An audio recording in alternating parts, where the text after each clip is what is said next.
Hi hello friends, welcome back to my channel and welcome back to another vlog. ముందుగా నా videos కనుక నచ్చినట్టయితే please like చేయండి, share చేయండి అండ్ సబ్స్క్రైబ్ చేయండి. ఈ వీడియోలో క్యారెట్ హల్వా ఎలా ప్రిపేర్ చేసుకోవాలో చూసేద్దాం. స్టవ్ మీద ప్యాన్ పెట్టి కొంచెం గీ వేసుకుని కిస్మిస్, బాదం, జీడిపప్పు వేసి బాగా ఫ్రై చేసి సైడ్కి పెట్టుకోవాలి.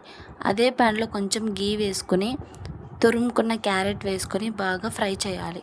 2 to 3 minutes ఫ్రై అయ్యాక మీకు క్వాంటిటీకి సరిపడా మిల్క్ యాడ్ చేసి క్యారెట్ సాఫ్ట్ అయ్యే వరకు బాగా కుక్ చేయండి. మిల్క్ ఆల్మోస్ట్ డ్రై అయ్యాక మీకు క్వాంటిటీకి సరిపడా షుగర్ కానీ బెల్లం కానీ యాడ్ చేసి బాగా మిక్స్ చేయండి. షుగర్ మెల్ట్ అయ్యాక కొంచెం గీ అండ్ యాలకుల పొడి యాడ్ చేసి ఇప్పుడు హల్వా థిక్ అయ్యే వరకు లో ఫ్లేమ్లో కుక్ చేయండి. లాస్ట్లో ముందుగా ఫ్రై చేసి పెట్టుకున్న బాదం, కిస్మిస్, జీడిపప్పు అయితే యాడ్ చేసేయండి. యాడ్ చేశాక బాగా మిక్స్ చేయండి. అంతే అండి, టేస్టీ క్యారెట్ హల్వా రెడీ. మీరు కూడా ట్రై చేసి ఎలా ఉందో కామెంట్లో చెప్పండి.